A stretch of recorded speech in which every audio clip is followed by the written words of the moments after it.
The broadcast is now starting. All attendees are in listen-only mode. Hi, everyone. Thank you so much for joining our Chest, Women, and Pulmonary webinar today.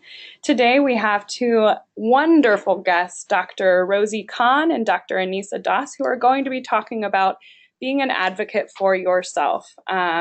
I want to extend a very special thank you to our funders who made this program possible today. AstraZeneca, Beringer Ingelheim, Genentech, and Chest have all been amazing supporters of this program. And I'll stop there and have Dr. Anissa Das introduce herself. Thank you, Chloe. My name is Anissa Das, and I am an associate professor of pulmonary critical care and sleep medicine at The Ohio State University in Columbus, Ohio. And I think Rosie and I have known each other now for, gosh, a couple of years, right, Rosie? Yeah, it's been about a couple of years. Yeah, I think, yeah, but and we were on several task force and focus groups and committees together, but this is our first joint project. So I'll let Rosie introduce herself. Yeah, I'm really excited. I'm Rosie Khan, and I'm an assistant professor of clinical medicine at the University of Southern California in Los Angeles.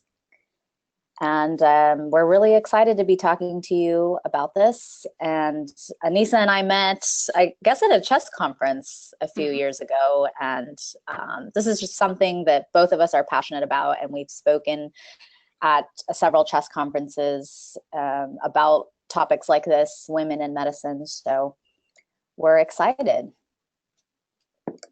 Great. Well, we are so excited to have both of you on, and we'll go ahead and start with Dr. Khan's presentation.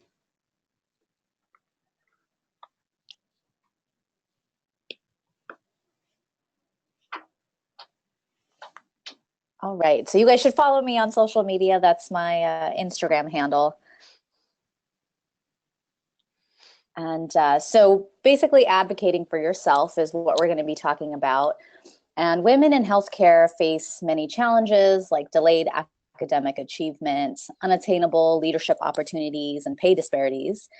And I believe that the best tool you will ever have is knowledge. So if you know that you're going to be treated in a certain manner because of your gender and gender bias in society, then you can be better prepared to fight, your initial reaction or what's going on in your environment. And this webinar is not meant to tell you what to do, but rather what we want to do is empower you to recognize subtle workplace disparities and give you tools to advocate for yourself and negotiate for yourself. Many women don't claim that they experience anything that's, full on gender discrimination. No one's going to come out to you and say, you can't do this because you're a woman. So sometimes it's difficult to identify when you confront this. You can't put your finger on it, but something is happening and it's not to your favor. And certain opportunities may continuously go to the men in your department.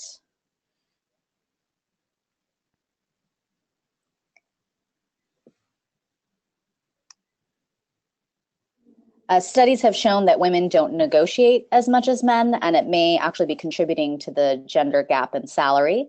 There was a classic study that came from Carnegie Mellon University and found that while 57% of men negotiated their first job contract out of college, only a measly 7% of women did that. And that's a pretty shocking difference in number, this 50% difference.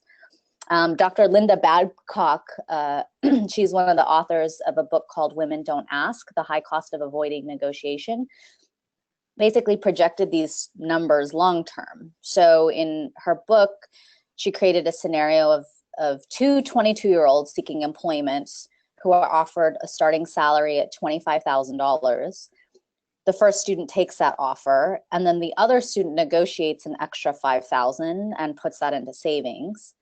And then if you compound that with 3% annual raises and 3% interest on savings to the age of 60, you have an extra $568,000.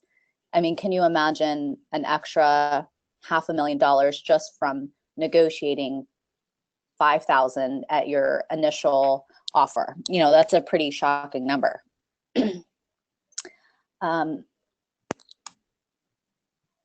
And I think some of it is because some have argued that it's more challenging for women to negotiate because of the expectations placed on females. Men are expected to look out for themselves.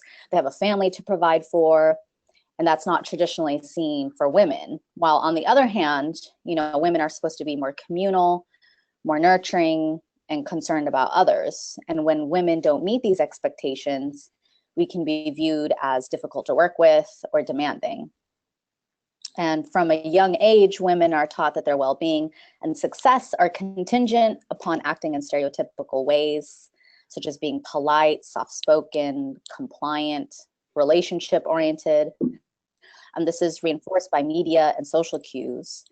And women act in ways consistent with their learning experience. Society believes not only that women are nurturing, but that they should be nurturing above all else. You want to appear eager and appreciative of opportunities. However, you don't want to get less pay than you deserve. And we essentially equate taking control back with taking something away from someone else. And there's this internalized guilt that we have to sort of fight. Imposter syndrome is also something that Dr. Das is going to expand on later, but it's a concept describing high achieving individuals who are marked by an inability to internalize their accomplishments and a persistent fear of being exposed as a fraud. And it's not necessarily gender specific, but women perseverate on their insecurities in a very different way. And this is also not specific to our profession, but I think because we're such a high achieving, career oriented profession and field that, it's sort of compounded in the hierarchy of medicine. One of my favorite quotes is by Maya Angelou, and it's interesting to think that such a strong leader and well-accomplished woman such as Maya Angelou would even think about something like this. But her quote is, "I have written 11 books, but each time I think, oh, they're going to find out now I've run a game on everybody and they're going to find me out." My first job out of fellowship, I was the only and first female intensivist in my group. And during my first hospital critical care committee meeting, I noticed that the chairs in the room were set up in a circle to surround sort of a lead panel. And there were 3 chairs in the front, and there were 4 of us working that day. And I was the new kid on the block, I guess. I was scared to take one of the front 3 chairs, but because of what I knew about women in the workplace and imposter syndrome, I sort of talked myself out of my fears, and I marched right up to that chair and sat down. And I looked around the room for disapproving or awkward looks, and there was nothing. Everyone else just thought it was normal, and some simply said, "Oh, hi, you must be the new attending." And after that experience, I realized that it really was all in my head, and that I did deserve to be there, and that I was, one of the lead physicians for that committee. You know what? I totally agree with you, Rosie.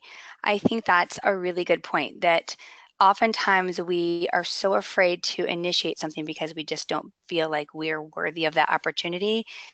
And we as women and we as colleagues sometimes really need to remember to support and empower each other in that. I think there have been so many times when the only reason I even considered applying for a position or for a role in a project is because I was fortunate enough to have somebody to say, "Hey, you should run for that."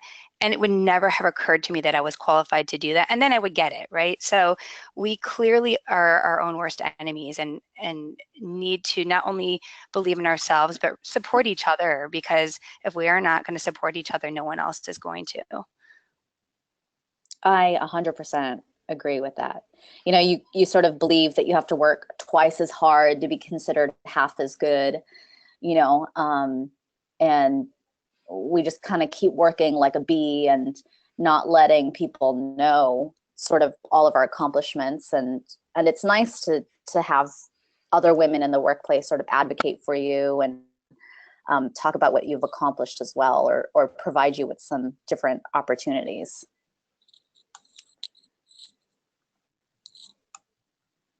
So I'm just going to go through some coaching tips. What can we do besides changing the entire system? Unfortunately, most of the burden of change sort of falls on us for now. And I hope that some of these tips help you. But in general, like I mentioned before, just being aware of the expectations placed on women, knowledge is power, and give yourself permission to move from a nice girl to a professional woman. And there's a book that I highly recommend called Nice Girls Don't Get the Corner Office.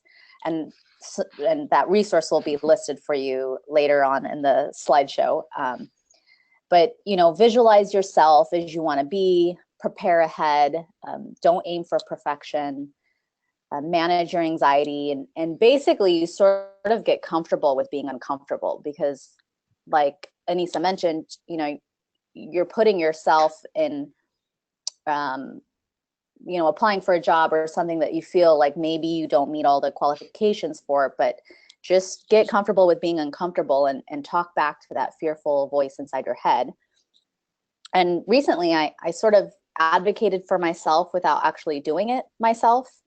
At work, I'm not very visible. I frequently skip morning meetings and lectures because of the way that my ICU is structured.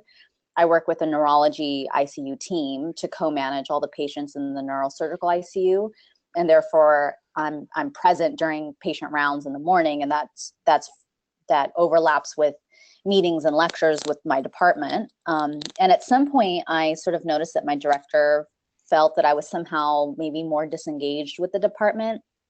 And, sometimes she would make joking comments like, well, I haven't heard anything bad from the nurse manager, so I think things are going well. And I felt uncomfortable sort of bragging about all the new changes and improvements I implemented in my ICU as, one of the new co-directors. Although I did try to give her concrete points and changes that I did, here's what I've done, here are the results, but somehow I could feel that I wasn't really communicating that as effectively as I wanted to, because it just felt so awkward. It's hard to put into words how much your nursing staff loves you without sounding like a complete weirdo. So one day I talked to my nursing manager after a meeting, and she was giving me such nice compliments and telling me what a great job I was doing and thanking me for being so available to the unit. So I said, hey, do me a favor, would you just shoot my director an email with some feedback about my, some of the changes that I've made? And I think she would really like to hear from you, since you guys have worked together for so long, and I know that she trusts you. So my nursing manager obviously said, of course, and sort of laughed at the fact that usually we reach out to directors and managers when things are going poorly, but rarely give any good feedback. And so after she sent this email, my director's attitude towards me completely changed. There was an immediate improvement in her trust levels with me, and it felt really good to finally sort of be recognized. And that's how I kind of advocated for myself without doing it directly. And that kind of falls in line with what Anissa said, is that we can be each other's best advocates. Another good tip is to practice negotiating at a swap meet, or that kind of helps you get a little bit more comfortable with doing face-to-face negotiations. But honestly, you don't even have to do negotiations in person. I negotiated my first contract out of fellowship with an email that basically said, hey, this sounds like a good opportunity, but is there any way that we can make it a great opportunity? And I only did this because I knew that I shouldn't take the first offer. I think that's a great story. I would never have thought of wording it that way. I think, Rosie, what you did there that was really profound is that you left it open to give them an opportunity to come up with something to make it better. And I think that's sort of one of the faults that sometimes we come up with, is when we hear the word negotiation, we think I need to ask for more money. And lots of places, salaries are sort of locked in. So that may not be a negotiation option. It may be some places, so it doesn't mean that you shouldn't ask, but that may not be something that's negotiable. So think outside the box, right? So what could you do? What could we do to make it better? Or is there any way that we could be creative to find a way to protect some time in my first 2 years? Are there any directorships that would be potentially available to me? Is there going to be additional nursing support in the future, or nurse practitioner support?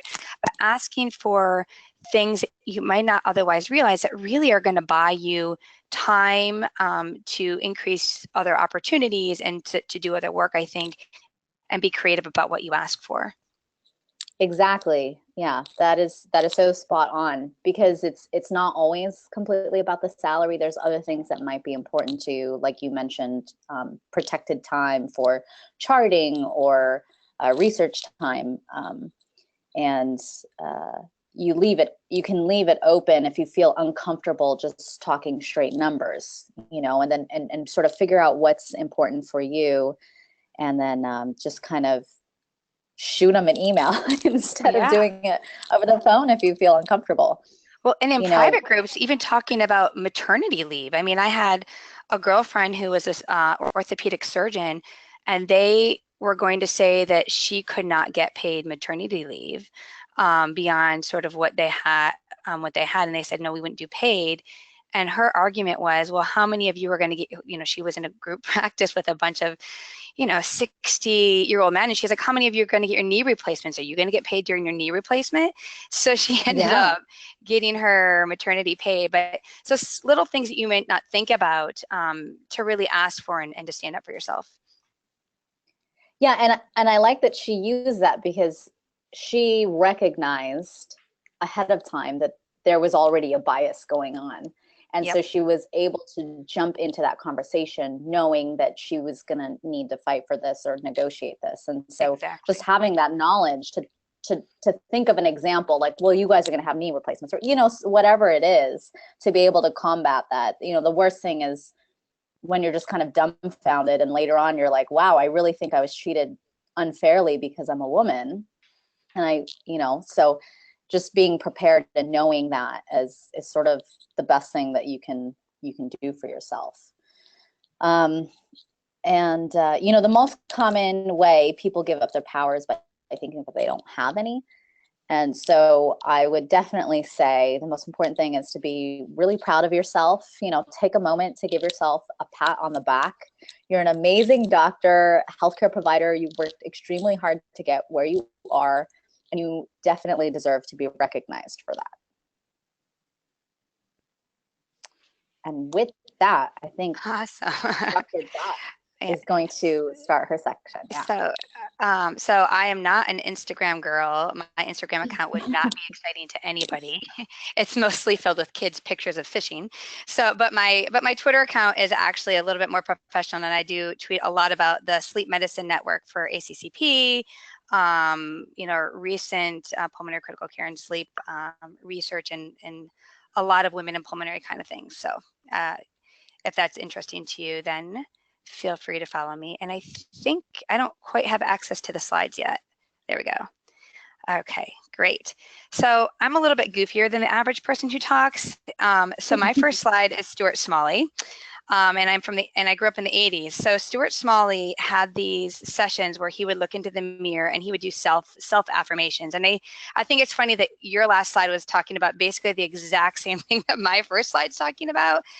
But I think that this is really important because we are our own worst enemies, and we have to remind ourselves kind of on a daily basis. And I don't say it just like this, but I do remind myself that I'm worthwhile, and saying something like, I'm good enough, I'm smart enough, and doggone it, people like me, to believe in ourselves, right? I mean, we don't need to look in the mirror and be that way, but I do think it's important to really think about this on a regular basis and believe in ourselves, because if we don't believe in ourselves, I'm going to guarantee you, and this is what my dad told me every single day in high school, if you don't believe in yourself, Nobody else is going to either. You have to start on your own and show them that you're worthwhile and show them that you're worth believing in, because you're not believing in yourself is very visible.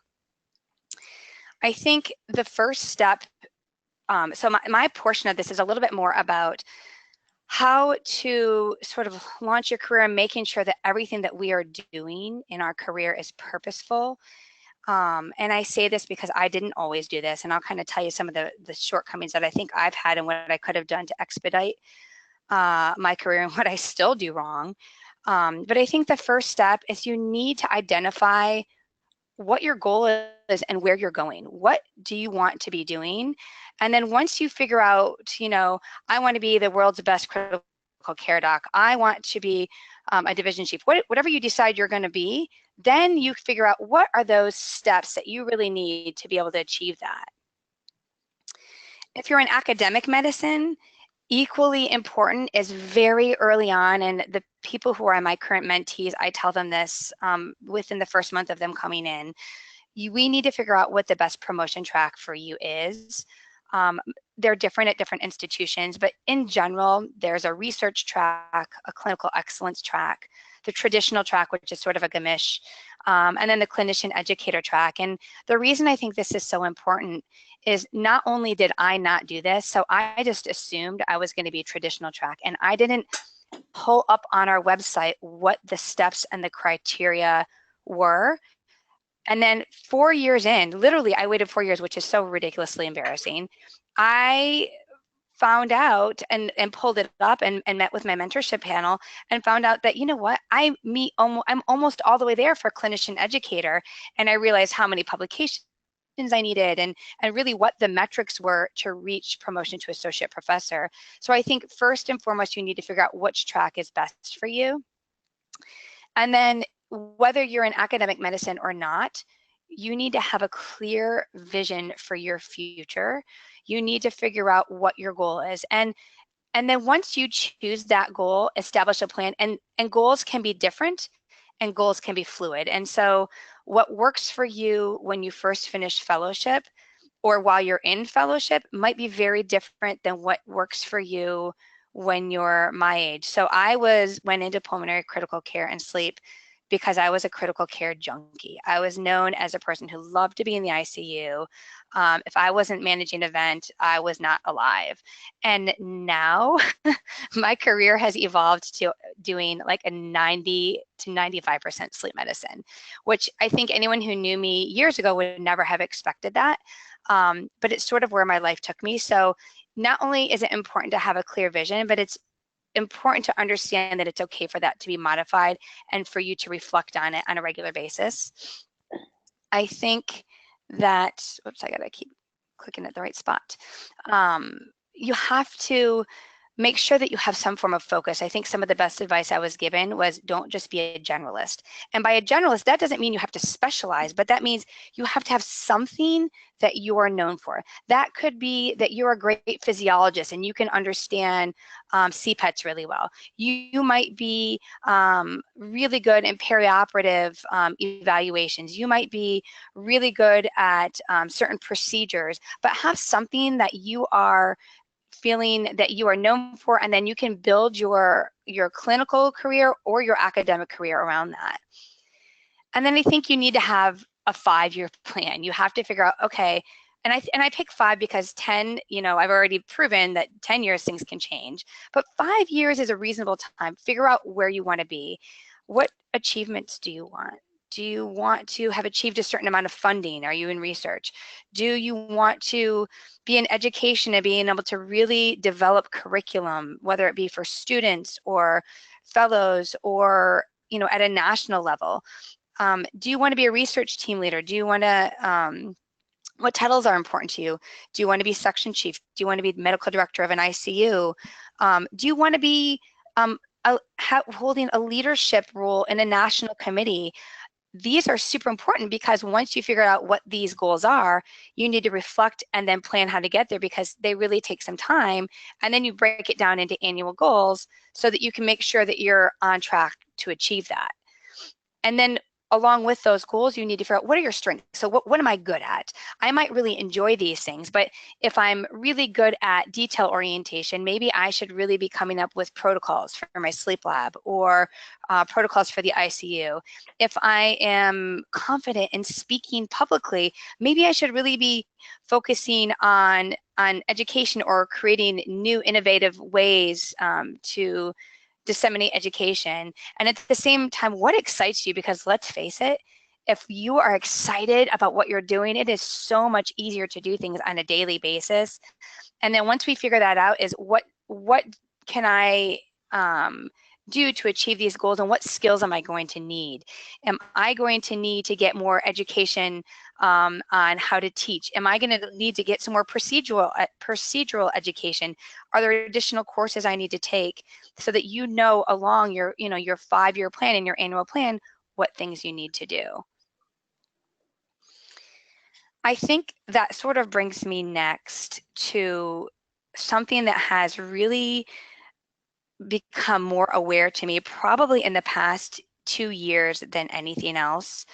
I don't know how many of you really think about the difference between mentorship and sponsorship, but they are tremendously different. That's not to say that a mentor can't also be a sponsor, but they're very different and both are very equally important. And I'll sort of tell you my thoughts about sponsorship in just a bit. So the difference is a mentor is somebody who listens to your goals, and when you tell them what those goals are, they're going to provide advice to you on not only how to achieve those goals, but really whether those goals might be, reasonable. A sponsor, while they're hearing your goals, they are going to seek out new opportunities that really may even be stretch opportunities. And then when they see those opportunities that think would be a good fit for you, they're going to support you and they're going to recommend you and bring your name up to create opportunities for you. A mentor is really a one-on-one relationship. They are going to provide this one-on-one guidance to you on a regular, formalized basis. Whereas a sponsor, which is much less formal, is going to connect you with other folks who are really in a very similar situation and circumstance as you, and is going to support all of you in achieving your success by promoting opportunities for you. And then finally, a mentor really is going to give you perspective on your career ambitions. Are these in line with what your goals are in life? And is your timeline reasonable? And what steps do you need to encounter to achieve those ambitions? Where as a sponsor, we'll say, okay, I understand what those career ambitions are, isn't necessarily going to be providing feedback on that, but is going to advocate for you, whether it be within a hospital, within a group, or within a national organization, to really get you opportunities to get to your career ambitions. Different but equally important. So a mentor is a formalized relationship. You seek out a mentor. You are going to, when you start a new job, find somebody and say, hey, would you be willing to be my mentor? It's going to be a relationship where you meet on a regular basis. You go over all of those goals that we talked about, over the skills. Annually, you want to make sure that I'm the queen of the checklist, for goodness sakes. You want to make sure you're meeting those checklists. And they can provide for you sort of the next steps and ways within your area of interest, other things you might do to sort of launch your own career.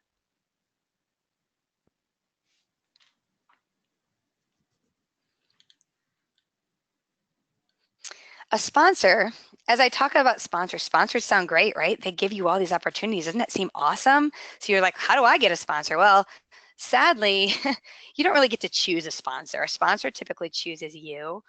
And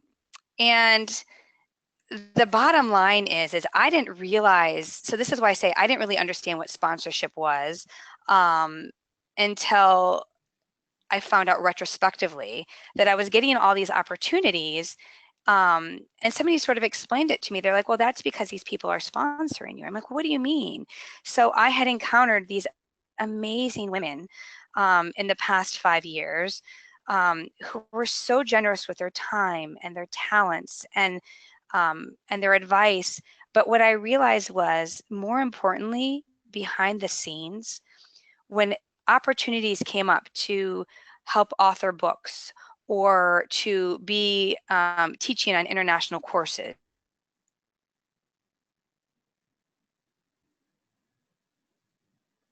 I was realizing that I was getting these opportunities sort of coming my way. And in retrospect, found out that it was really, and it wasn't just women, I should be fair, it was men and women. I've had amazing sponsorship of both genders. But it really came down to probably 4 or 5 people who have really been silently promoting me in the background. I don't know if you've had any experiences in sponsorship and mentorship, Rosie? Yeah, actually, I was going to mention, sometimes depending on your career goals, like you said, you want to map those out. You may not be able to find a good fit for like a mentor or someone to sponsor you locally, and that's kind of one of the challenges I ran into. I'm a little bit quirky in that I'm an intensivist, but I like neurocritical care, and I'm obsessed with social media and advocating that for medical education. And so I have this really weird pocket, and no one really at my institution could help kind of guide me. And that's sort of how I got more involved in the CHEST organization. And I met my sponsor, Dr. Chris Carroll, at one of the CHEST meetings, because we were tweeting to each other and having discussions. And then, he pulled me on to the social media task force. And since then, we've had a really great working relationship. We've published a lot of social media abstracts together.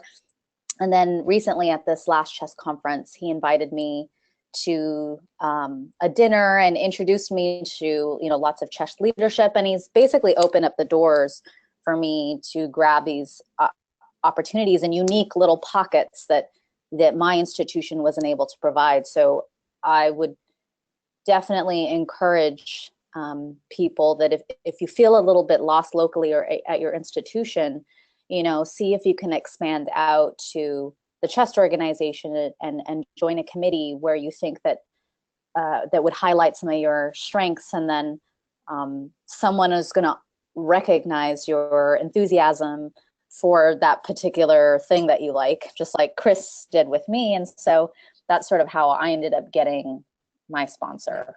So you basically just totally illustrated exactly what I would say. So I love it. That was perfect. So while we can't necessarily request somebody sponsor us, in fact, that would probably be a faux pas and a little awkward.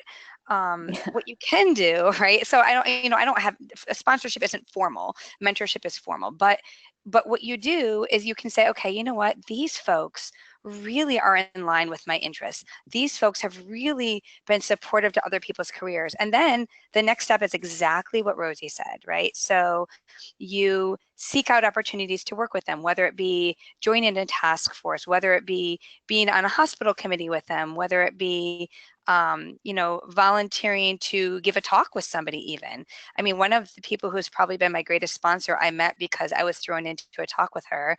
And I remember being horrified because, of course, imposter syndrome set in. And I was like, I'm totally not worthy to speak with this woman. But the key is once you have that opportunity to get exposure, then you do exactly what Rosie said, which is you perform and you get it done well. You just got your window to showcase your talents. So gosh, do not waste that opportunity. Put 120% in, give it your best shot, and make your value visible to them. Once your value is visible, they're going to say, huh, you know what, that Rosie Kahn, I like her. I really want to work with her again. I'm gonna recommend her for the next thing I do.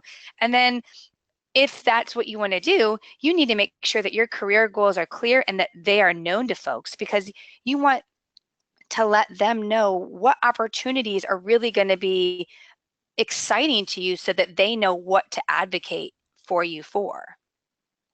Yeah, being vocal about your goals and what you want, and just letting them know, hey, if this comes up, I would love to get involved in that, or, you know, whatever it is that you're passionate about. Yeah, absolutely. So this is the other piece you were saying. So really sponsorship and mentorship, honestly, for that matter, because you can have an external mentor external to your institution. It really kind of feeds off of your professional network. And what I couldn't say enough is build your professional network early. And really, to build a professional network, it goes back to believing in yourself, right? It goes back to sitting in that front row like Rosie Kahn did, and making sure that we feel that we are valued and we belong there. That includes showing up to faculty meetings and institutional meetings. And Rosie, I am just like you. So my clinic is in the suburbs, so it is really hard for me to get to faculty meetings. That's my biggest fault, to the point that my supervisor is like, huh, nice to see you here, Das. And I'm like, oh gosh. So I do think that's another one of my current failures. It's really important to make your face seen and make your voice heard, because if people don't know about you, then they can't advocate for you, and you can't advocate for yourself. At the exact same level, do it at the regional and national meetings. You know, so CHEST and ATS and SCCM and SLEEP, these meetings have anywhere between 5 and 10,000 people at them. I am going to tell you, the far majority of people are going to walk around, head down, go to sessions, learn great content, and leave, and have missed an entire opportunity to network. So I advise you, get up, ask your question at the end of a session. At the end, walk up to the speakers, introduce yourselves. Even though that's not going to make a huge impact first, you can always follow it up. So let's say the next year you want to submit a session, and submit them as one of the speakers with you. Then you say, hey, you know what? I met you last year. You did a session on X, Y, and Z. It was so fantastic. When I met you, I was so excited by what you said. I'm submitting a session similar this year. Would you be willing to speak on my session? Not only do you now have a connection, heck, if that session gets accepted, now you're speaking with this person. What a great opportunity to expand your professional network. And I can't say enough. So joint projects and social media. Social media is a huge way I don't think we think of very often to expand our professional network. Instagram, Twitter, Snapchat, LinkedIn. These are all resources that docs are on, and it evens the playing field. So whether you're a medical student, you're a resident, you're a fellow, or you're a faculty member, or you're the world-renowned ultrasonologist or you know, or critical care specialist, you are all the same playing field on Twitter. You know what? That med student might have 20 times more Twitter followers than the researcher who's well known. It's true, right? And they're more famous. And it's what's interesting is now that playing field is leveled, there's a conversation that's held at a very cool level, and we're all sort of talking as equals. My personal story. So, you know, Rosie, you had mentioned that your career was in part expanded by your work with Chris Carroll on social media. So I had followed a woman on social media, and she actually said she's actually a dean of women's health, and I had been following her for some time. She's in sleep medicine, and then I went to the sleep meeting. She gave a talk on diversification and gender disparities. I went up to her and afterward emailed her and said, you know, we're Twitter followers of each other. I went to your session. I loved it. Well, we put together a session after meeting. We decided to put a group together.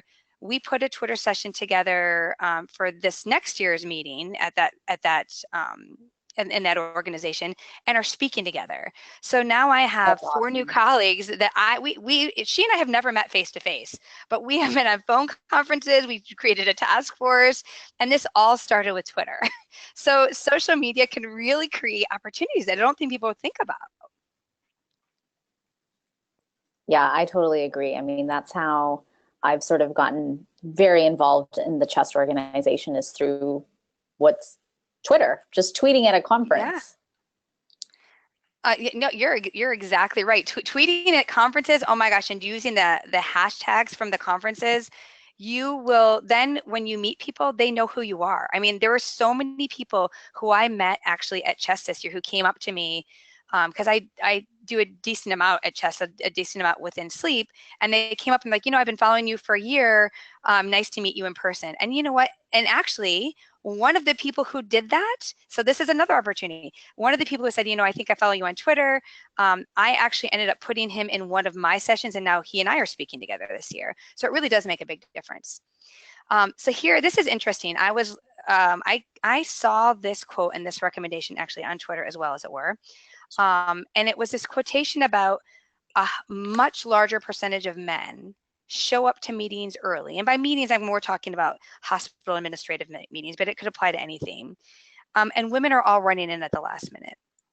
And the difference is when you show up early, you network, you make friends, you can win allies, you can advocate for yourself. You're making your thoughts known before you have this large audience in sort of a smaller group setting. So make an effort to show up and make an effort to speak up, even if it's one small thing, and don't be afraid to sort of speak your mind. I think I still to this day get afraid to speak my mind, which shocks people because I talk nonstop. But I think on that line, it's so important to remember that early on in your career, do not be afraid to say yes. Even if you're worried, a lot of people say, how do I say no? How do I learn to say no? Early in your career, I'm going to argue you shouldn't say no that often. And Rosie, I'd be really interested if you have different thoughts on that. But my thought is early on, say yes to as much as is reasonable and that's interesting to you.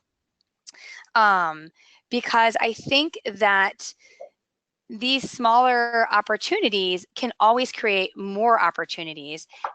And the problem is oftentimes we don't say yes because we don't think we're worthy. And I know that you talked about this earlier, but I love this little vignette. So the concept of imposter syndrome is, I feel like I know this little bit in the blue circle, and I'm convinced that everyone else at the table knows so much more. And if you have never experienced this, gosh, I am so jealous of you, because I feel like I experience this at least once a meeting, if not at least once a week. But the reality is that what others know is the exact same amount as us, but their spheres of knowledge just overlap ours. So it's absolutely right. They may know something far more intensely than we know, but there's other pieces of knowledge we have that they have no knowledge on. So you need to remember that this vignette, when you're afraid that everyone else knows more than you, there's other pieces of knowledge that you have that they don't. So I think sort of in wrapping it up, I think I just have a couple more slides here. Get involved. And Rosie said, and if you have other thoughts on this, I'd be happy to hear. So national committees, there are, I will tell you, so I am on the other end of it, when people are submitting to be on chest committees, I'm one of the ones who vote for sort of the sleep network, at least, and some of the other committees. You would be shocked at the low numbers for some of the committees that people apply for. Sometimes we have a lot for a low number, but sometimes there's not.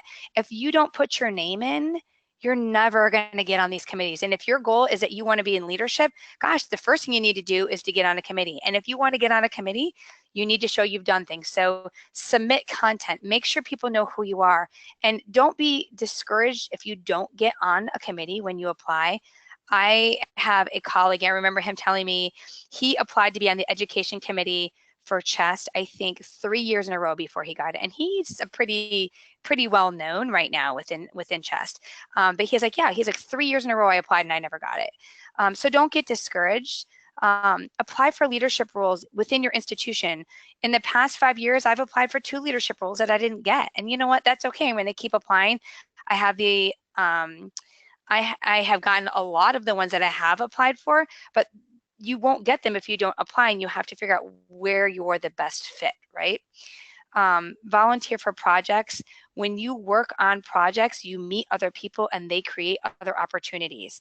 That's how you get more publication projects. That's how you get more speaking projects. That's how you get more clinical expertise. So I think all of that is important.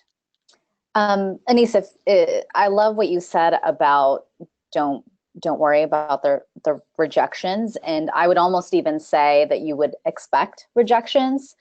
Even with networking, when I went to the chest conferences early on as a new junior faculty, I got rejected a lot of times. You know, people would say, okay, shoot me an email. I would shoot them an email and then I wouldn't hear back. And then I would follow up and I still wouldn't hear back. But I guess it's about exposing yourself and understanding that that is part of the expectation, is that you will get rejected. And I've also put in a lot of lecture topics for CHEST and SCCM, and there's been years where all of my lecture topics have been rejected. And so that's just part of the process of putting yourself out there. That's a really good point, because especially for a lot of these national meetings, you know, we're picking one session out of 5 or even 10 sometimes. So along those lines, if you all are excited about submitting things, feel free to reach out to other people and ask them to look things over, because there are definitely key things that help things get accepted. Look at what sessions were accepted in prior years. I think that's really helpful. Every meeting has different kinds of topics. Some meetings, as you probably have noticed, have really nerdy and fun, which you can tell that I like that kind of titles that are goofy. Some are very serious and you would never do that. So you need to make sure that what you're submitting is accurate and appropriate for that type of meeting.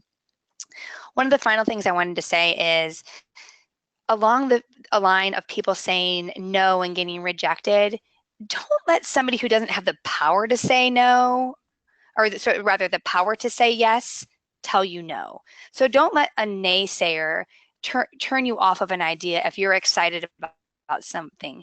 If they are not the person who can ultimately approve your idea, or they're not the person who's going to elect you, then I don't think that they're the person who should tell you no. This was a quote from Eleanor Roosevelt, which I thought was so profound. It's really important to remember, right? I was like, this is phenomenal. I think it's important to remember that. So don't let people get you down. Now that doesn't mean to not listen to advice, right? Advice is important, but don't let yourself get down. And then ultimately later in your career, it really is okay to say no thank you, right? And I think, and this advice actually was given to me quite recently, because I had a whole bunch on my plate and somebody had asked me to do another project. And the key is don't be afraid to say no thank you, but there's right ways to do it, right? So when you're at the point where and that doesn't mean you're saying no to everything, right? But when you're at the point that you're going to say no to something, that is the time to become a sponsor. This is the time to say, you know what, my plate's a little bit full right now, and I don't think I could do the quality of job I would like done on this. However, you know what, I think Dr. Jones would be amazing for this. She has really shown aptitude in this area, and you should consider asking her for this. So anytime you're going to say no, think of somebody that you could advocate for and promote, because in the end of the day, we are all in this together. We have to stick together. If we don't stand up for each other, we can't expect others to. So like Rosie said, I think earlier, is it, you know, unfortunately this is a culture change, and the reality is it's going to start with us. Yeah. Wonderful. Thank you both so much. You know, I'm getting these questions in that are also saying great pearls of wisdom. So thank you so much. I did want to spend the next 12 minutes going over some of the questions that we got in. So one of the big ones that I think you can both have a bit of perspective on is, how do you handle advancement of an academic career and having a family? I'm single with no kids, so maybe Anissa, you can answer this. Yeah, so yeah, I'm happy to take that one on. So I have 2 boys, age 13 and 10. And that's part of what I was talking about, the evolution of your career. So I was, like I said, I was the critical care girl. And then I had a little guy, and I am somebody who is pretty intense about whatever it is I do. And for me at that time, I decided that I couldn't be in the ICU as much as I wanted to be able to be there, and still be for my kids as much as I wanted to be there. And this was very personal for me, right? So I modified my career and got more interested in outpatient sleep medicine, and realized, you know, I can be just as intense and make just as much impact in people's lives and do ventilation, but mostly being non-invasive ventilation kind of work. And that was my first step. So I think step one is don't be afraid to change your focus. And that might mean that you temporarily change your clinical focus. That might mean that you decide, and there's a million ways to make this work, that you decide to have a live-in nanny or au pair. You might decide that your husband's going to be a stay-at-home husband. You might decide that you're going to move somewhere where your family's nearby, right? I didn't have family nearby, and I didn't think I could handle somebody living in my house.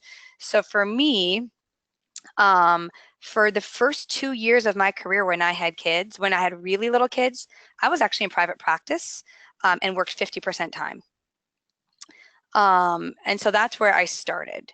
And then I missed academic medicine tremendously, came back full time, and then did that until my kids started school and realized, gosh, soccer practice starts at stinking 5 o'clock and I'm not even out of clinic until 6.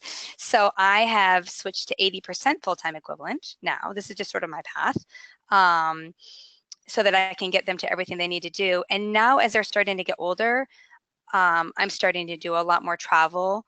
I'm starting to get a lot more involved in sort of the national and international education arenas, because I can, because they're a little bit older. So I think knowing that this is a journey. So like my end of the day statement is knowing this is a journey, and don't get frustrated if you have to back off at some point, as long as you are doing good work and making sure you're advocating for yourself.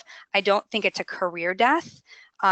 You absolutely have to make sure you can go to sleep at night and feel like you're doing a good job. And people who say you can't do everything, I disagree in this fact of you just have to make choices, right? You have to make choices about where your priorities are at that time. And then my last thing is anything that does not bring you joy, pay somebody else to do. Best advice I ever got. And then Anissa, I really, oh, go ahead.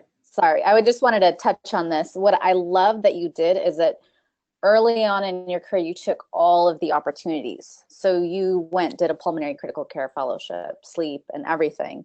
And then later on, once you have this established career and now you have children, you changed your priorities and decided, okay, maybe I'll cut back on this and see if this works for me. Because one of the most common questions I get from medical students and residents is, I don't know if I'm going to be able to have a good work-life balance if I go into critical care or, whatever subspecialty it is. And at that time, when they're asking me this question, they're single females with no kids. Yep. And so I don't like that they're already not taking these opportunities because they feel that they need to plan for this magical family that they don't have yet. Yep. And so what you did was correct in that you took every opportunity that you could, because I don't think that young women in healthcare realize that once you've attained a certain level of accomplishments, you have choices. Yep. So, even in my current job, I don't have children, but if I were to, get pregnant and have children, I now have so much flexibility because I've accomplished so much, within my department. I'm the director of my neurosurgical ICU, and now I have that flexibility to do what I want. And in our careers, there are so many different paths, guys. So you can be an only outpatient pulmonologist. You can be an intensivist, right? I have really good buddies who work, actually now their group is amazing. They only work 5 days, so they don't work weekends. They have people who just do weekends, and they just do days, and they're intensivists, and they have people who are nocturnists. So they do shifts, they're critical care, but they are out every day by 6. And that's all. I mean, so my point is there's different paths. So do not limit yourself at all. Figure out what you enjoy, and then figure out how to make what you enjoy work for you. Yeah, and make those decisions once the problem actually comes up. Don't plan ahead for these work-life balance problems. Yeah. I think we have time probably for one more question. And before we dive in, I did want to answer to everyone who has asked that, yes, we will be sending out a recording of this webinar tomorrow, and then we will also be sending out the slides. So you'll have that available if you want to share it with your colleagues. But we had another question for you. What if you are advocating for yourself, but you are not heard by your division chief? This particular person said that she has found herself directly or indirectly listing her contributions, but he never seems to hear her. Rather, when she asks for something, only her deficiencies are brought up to decline her requests. I would go back to maybe my example of getting someone else to advocate for her. So if she has a trusted colleague within the department, have them talk about the accomplishments that she's done to the director. That's kind of what I did with my nurse manager. She sent that email out to my director to advocate on my behalf. I totally agree with you. I think external validation is helpful, whether, and especially if you've worked with anyone at another institution, and even just saying, hey, same kind of thing. Hey, can you, if you have a chance, just let them know that what we've done has some value and that my contribution was valuable. I think external validation can be helpful because and it's unfortunate that we're not heard sometimes, but it's harder to ignore multiple voices. It sort of reminds me of, the common problem in Silicon Valley of women trying to pitch to venture capitalists about their companies, and that they have found statistically that more venture capitalists invest in male-run companies. And so, as sad as this might be, see if there's a if your director is male, maybe having a male colleague advocate for yourself may be helpful. Yeah. Yeah, absolutely. I mean, the point is making sure that we are being valued all the way around, and that, the opposite side of standing up for ourselves isn't saying we're only going to look at women. I think you're exactly right? We need to engage all of our colleagues. And I think we have one more question if we have time for it. How would you recommend making a switch from private practice to academic medicine after being in private practice for almost 10 years? So I'll start just because I did it, but I did it after only 2 years. I did the same 2 years. Oh yeah, there we go. So we can both answer. That's a great question for us. So I'll be brief because I know we only have a couple minutes. I would say before you do that, figure out what your strengths are. In private practice, you have some serious strengths that don't exist in academic medicine, which is number one, probably efficiency. The efficiency of seeing people quickly and efficiently and understand that. So maybe if you're going to come in with the idea of, hey, I'd be happy to help out with practice management, with helping with workflows. So come in confidently with what you bring to the table, and then make it a very clear message of why you're coming back to academic medicine, because that's going to be their first question, right? Is, you've been in private practice for 10 years. Why academics? Why now?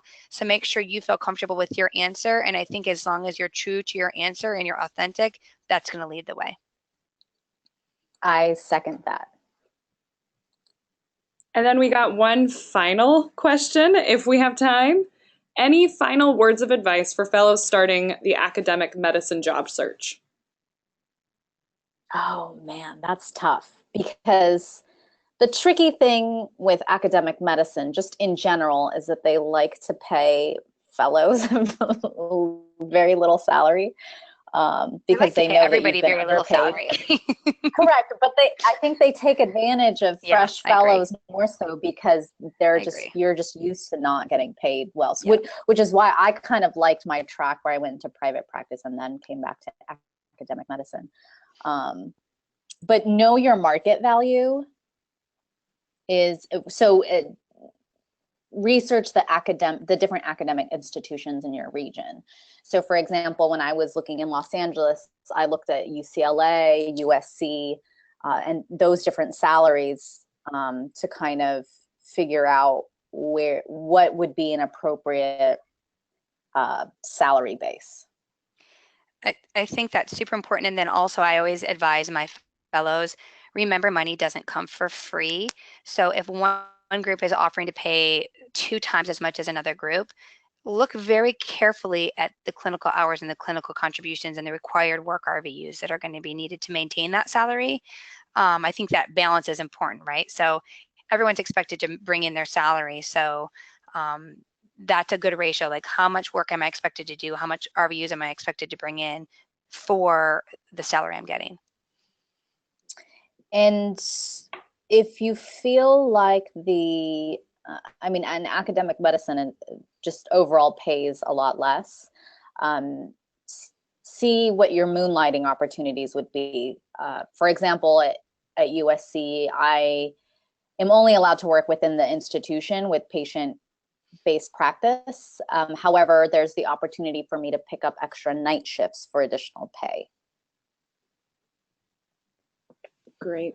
Wonderful. Well, thank you both so much. I think that we had some really wonderful pearls of wisdom in there, and all the feedback I'm getting is fantastic. So thank you both so much.